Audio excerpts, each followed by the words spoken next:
Hey there guys, have you ever wondered just how viable the legendary Pokemon are?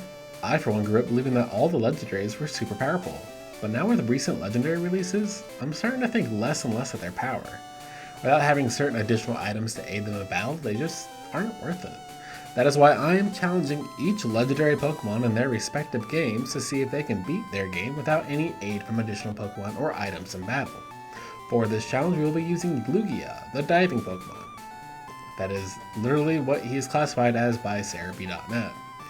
Anyway, Lugia is one of the two main legendaries of the second gen games, and we meet it in the World Islands at either level 40 or 70 depending on the game that you are playing. That is really all I can say about this backstory. Lugia is a psychic flying type Pokemon, so we are weak to electric, ice, rock, ghost, and dark. This makes Morty, Price, and Karen a little more scary for us since their types are focused on our weaknesses. Lugia also seems to have the same issue of Ho-Oh, where the stats are not a nice multiple of 5 or 10. We have 106 HP and 154 special defense. We are also a very defensive Pokemon. Not a fan of this since we usually have a difficult time during the end game compared to the early game. Our first move is Aeroblast, which is the Sacred Fire of Lugia, and we don't learn another attacking move until level 22 with Gust. We can't really rely on our level up moveset. On the other hand, our TM and HM moveset is where we really shine. We have an expansive type coverage, but unlucky for us, a lot of these moves come post Johto and will be unavailable to us. We do have some shiners like Headbutt, Surf, Shadow Ball, Icy Wind, and Earthquake. All of these are obtainable in our rule set and could be pretty useful. Talking about our rule set, let's go over the rules. I can only use Lugia in battle. I can use other Pokemon for HMs for the overworld travel. No items in battle, but held items are allowed. No glitches or exploits other than starting with Lugia. And then for our Gen 2 specific rule, the run ends after beating the Elite Four for the first time. So let's begin. We start off by swapping Cyndaquil with Lugia so our rival gets Totodile so our late game can be as hard as it can be since it has a possibility of knowing dark type moves. After seeing Mr. Pokemon and Professor Oak, we get a call from Professor Elm that he has been robbed. We end up meeting the robber, our rival, as he makes an escape from the town. Since Gen 2 doesn't have me fight fair and square like a level 5 versus level 5, I shouldn't even lose this fight, but I'm not going to recap this fight since I believe it's optional for us to lose. So, skipping all the basic fights against our rival, first along our gym leader challenge is Faulkner, the flying type gym leader. Faulkner's team consists of a level 7 Pidgey and a level 9 Pidgeotto. We make it to Faulkner at level 10, and the only move we know is Aeroblast. We have a 95% chance to hit, so this will bode well for us. With this, we should be able to one-shot his entire team. My prediction was correct, both Faulkner's Pidgey and Pidgeotto went down to a single Aeroblast. We took no damage during this battle, so 5 dive birds. The second leader of the Gym Leader Challenge is Bugsy, the Bug-type Gym Leader. Bugsy's team consists of a level 14 Metapod, a level 14 Kakuna, and a level 14 Scyther. We're going into this battle at level 17. Our move Aeroblast is super effective against his entire team, so this should be a one-shot sweep, granted that we don't miss. And again, with my prediction, we were able to one-shot sweep Bugsy's entire team. We took no damage, so 5 die birds. As we try to continue on with our lives, our rival stops us once again to try to take us down. Our rival's team now consists of a level 12 Ghastly, a level 14 Zubat, and a level 16 Crocodile. Going into this battle at level 17, and I know Mudslap as well since Aeroblast isn't going to suffice for now. I will later get rid of this, but we will need to use it for now. Our rival sends out Ghastly first. We miss our Aeroblast attack, but luckily our rival also misses a Hypnosis. We take out Ghastly next turn with an Aeroblast. Second is Zubat, and it goes down quickly to an Aeroblast. Last is Crocodile. It survives an Aeroblast with less than half and decides to Water Gun us for 5 damage. We take it out then a turn after with another Aeroblast. We took minor damage, but it was damaged nonetheless, so 4.5 dive birds. Now for the leader that stops most runs, Whitney, the normal type gym leader. His team consists of a level 18 Clefairy, a level 20 Miltank. I'm level 24 going into this battle, and I've learned to Headbutt and replace Mudslap with Gust. So we have some better damaging moves, but for the most part, I think Aeroblast should 1-2 shot her entire team here. Clefairy is up first and goes down to a critical Aeroblast. Miltank is second, and we use an Aeroblast on it thinking it would take it down, but it saves it off with below half health. It stomps on our face, but we take it down the following turn. We took minor damage, so 4.5 dive birds. Our rival is ominously staring at us once we enter the burnt tower and is blocking our way to continue with the story, so this is a forced battle. Our rivals team consists of a level 20 Haunter, a level 18 Magnemite, a level 20 Zubat, and a level 22 Crocodile. Going into this battle, we are level 26. Not bad, but we are starting to not see much level advantage as we normally would. I should be able to take down his entire team fairly quickly, but his Magnemite might pose the most issues since we have no good moves against it. First up is Haunter, and an Aeroblast takes it out. Following Haunter is Magnemite, which I switched to Headbutt thinking that it was just an electric type Pokemon, but is also steel type in this generation onwards. So that really doesn't work. It uses a Sonic Boom on us to deal 20 damage. We then use an Aeroblast, which is still weak, but we get same type attack bonuses and a critical on it. So Magnemite goes down. Next is Crocodile. We use Aeroblast thinking that we are powerful enough to just take it down in a single blast, but it survives with red health. It uses a Crunch to deal 10 damage to us, and then we take it down with a Headbutt. Finally is Zubat, and a Headbutt takes it down. We finally went below a quarter of health, so 4 Dive Birds. Stopping us along the way in our gym leader quest is Morty, the ghost type gym leader. Morty's team consists of a level 21 Ghastly, a level 21 Haunter, a level 25 Gengar, and a level 23 Haunter. Going into this battle, we're level 29. We have a pretty high attack and should be able to one-shot his entire team with Aeroblast, granted that it hits. As with my prediction, we were able to Aeroblast his entire team to death. We took no damage, so 5 Dive Birds. Fifth up along the gym leader quest is Chuck, your drunk uncle that thinks he can fight. Chuck's team consists of 2 Pokemon, a level 27 Primeape and a level 30 Poliwrath. With the defeat of Morty, we learned Shadow Ball, replacing Safeguard, so we have an additional damaging move that is pretty useful. We also taught our Dive Bird Surf, since it gives us water type coverage, and got rid of Gust to do so. We arrived at Chuck level 36, and we decided not to learn Recovery since I doubt we will need it. After Chuck is done throwing a boulder trying to intimidate us, he sends out a Primeape. I debate on a move to use against him, but we decide using Aeroblast to just put it out of its misery. Afterwards, Poliwrath comes out and we try to Aeroblast again, but we miss, so we take some splishy splashy water to the face for minimal damage.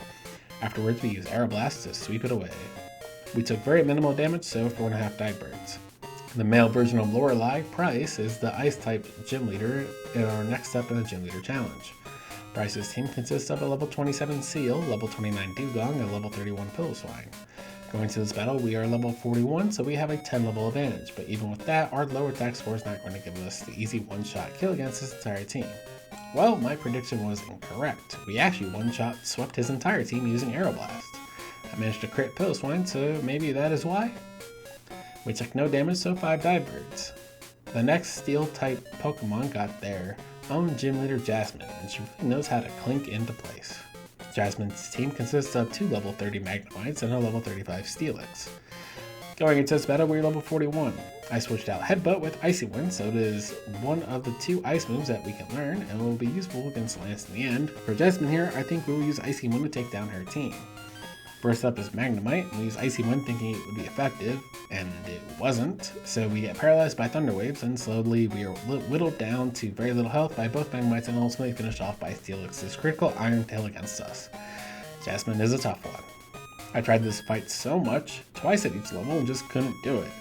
I don't learn a fire move at all, so I just had to train enough that my Shadow Balls would take out the Magnemites in the first shot. I don't get Earthquake until we are on Victory Road, and Mudslap is way too weak to use against her, so I had to train until pretty high levels. Finally, after so many attempts, at level 50, I finally got this run. Magnemite comes out first, and we all use Shadow Ball, but it survives in red. It paralyzes us with a Thunder Wave. We are faster with our 20 level advantage, but we are paralyzed. It hits us with a Thunderbolt. Next turn, we take it out with a Shadow Ball. The second Magnemite is up, and we go first, even though we are paralyzed, and landed a critical Shadow Ball on it for a one-shot. Finally, is Steelix, and we use a Shadow Ball, but it deals so little damage. It hits us with an Iron Tail, which does roughly 20 to 40 damage on us per hit.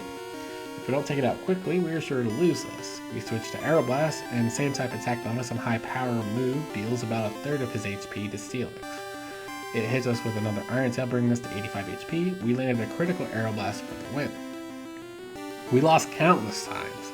If I could give this lesson a 0 rating, it would be negative 20 Dive Birds. We lost so much against Jasmine.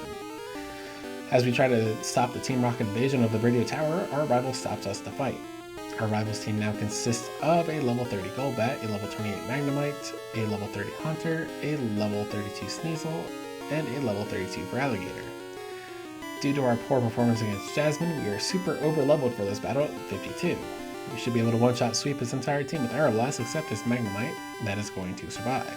My prediction was kinda correct. Golbat, Haunter, Sneasel, and Feraligatr all went down to a single hit, but Magnemite didn't. Magnemite managed to paralyze us, and due to that, Haunter, Sneasel, and Feraligatr were all able to take a Pog Shot at me before they went down. We took some damage, but less than a quarter, so 4.5 dive birds. Final gym leader in our way on the Elite Four challenge, but she is the most dangerous being the Dragon-type leader, is Claire. Claire's team consists of 3 level 37 Dragonaires and a level 40 Kingdra. Going into this battle, we're level 56. We let Lugia hold on to a Never Melt Ice, so Icy Wind gets a power boost. This will prove useful against the 3 Dragonaires. I think we can one-shot sweep her entire team if we never miss. The third or fourth time with my prediction, I was correct. The 3 Dragonaires were one-shot using Icy Wind, and Kingdra went down to a single Aeroblast, so 5 dive birds. As we're going to step into Elite Four territory, we get stopped once again by our rival. Our rival's team now consists of a level 34 Sneasel, a level 34 Magneton, a level 35 Hunter, a level 36 Golbat, a level 36 Kadabra, and a level 38 Feraligatr. We're going into this battle at level 60, so we have a 22 level advantage here. We should be able to 1 to 2 shot his entire team. Our rival sends out Sneasel first, but it dies shortly after due to an Aeroblast. Second is Magneton, and we use an Icy Wind on it, which brings us to below half health. We get paralyzed, but we are faster still. We stay paralyzed and it hits us with the Sonic Boom. We then take it out with another Icy Wind. Golbat is third, and we use the Confuse Ray on us. We fight off the confusion only to be paralyzed. Then we get through the confusion and take it down with an Icy Wind. Hunter is fourth, and it uses a Confuse Ray on us. We hit ourselves in the confusion and get hit by Hunter. Take it out next turn with an Aeroblast. Fifth is Kadabra, and we stay confused and paralyzed. He activates a Future Sight, and we take it down with an Aeroblast. Last but not least is Feraligatr, and we are still paralyzed, but he uses Rage, so we easily take it out with Aeroblast. We lost more than a quarter of health, so 4 dive birds. Well, we done did it, y'all. We made it to the Elite Four, and our stats are as follows. We have 247 HP, 164 attack, 213 defense, 162 special attack, 241 special defense, and 189 speed. As with all my challenges, I want to predict how the Elite Four battles will go even before setting foot in them. Against Will, we'll be able to use Shadow Ball, which will be super effective against a majority of his team. For Koga, we can use Icy Wind to defeat a majority of his team, but we can run into trouble against Fortress. Bruno will be defeated by Aeroblast and Surf, and Karen will probably be the toughest since we don't have any super effective moves against a majority of her team. So first up in the Elite Four challenge is Will, the Psychic-type member. Will's team consists of a level 40 Xatu, a level 41 Exeggutor, a level 41 Slowbro, a level 41 Jinx, and a level 42 Xatu. We were able to one-shot Will's entire team with a Shadow Ball as we had predicted. We took no damage, so 5 dive birds. Second is Koga, the Poison-type member.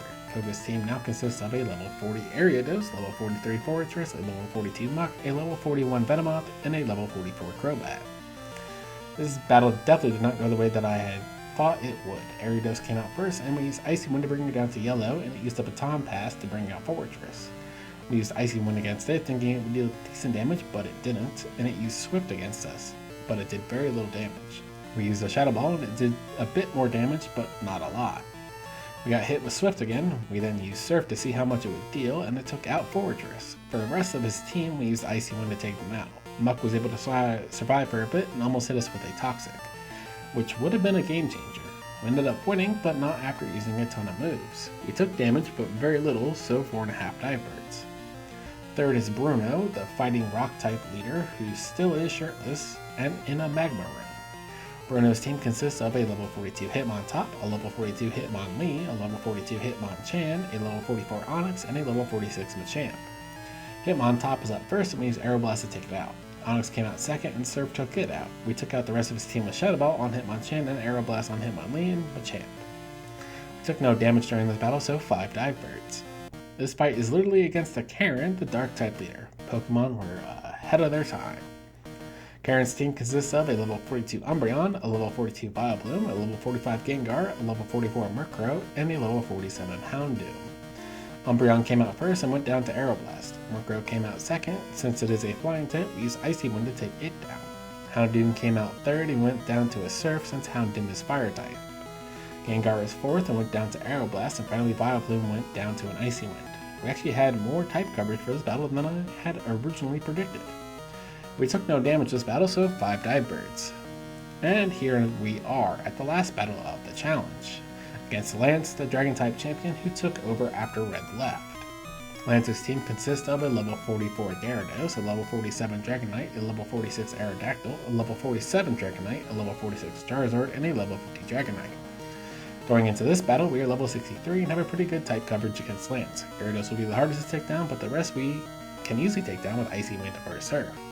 If we didn't miss with Icy Wind at all, then we would have one-shot swept his entire team post Gyarados. Gyarados went down to 2 Shadow Balls, all Dragonites, Aerodactyl, and Charizard all went down to a single Icy Wind or Surf. We took very little damage in this fight due to a Rock Slide, so 4.5 Dive Birds. This was actually a really nice run through, but Jasmine is a very tough gym leader. We had now 2 legendary Pokemon that get stuck in a rut due to Jasmine. Celebi and Lugia had the toughest times against her. Averaging out the ratings of all the battles, we get 4.4 Dive Birds. Running that to our scale, it is about 4.5 Dive Birds. I would disagree with this only because of Jasmine. She was a huge stop in this run, and Lugia definitely has weaknesses. Oh well, if you enjoyed this, please let me know. I love doing these Pokemon challenges. I can usually knock one out in a couple of days. Next up is Suicune, the Ice Dog. Remember to like, comment, and subscribe. Thank you very much for watching, and I'll see you guys next time.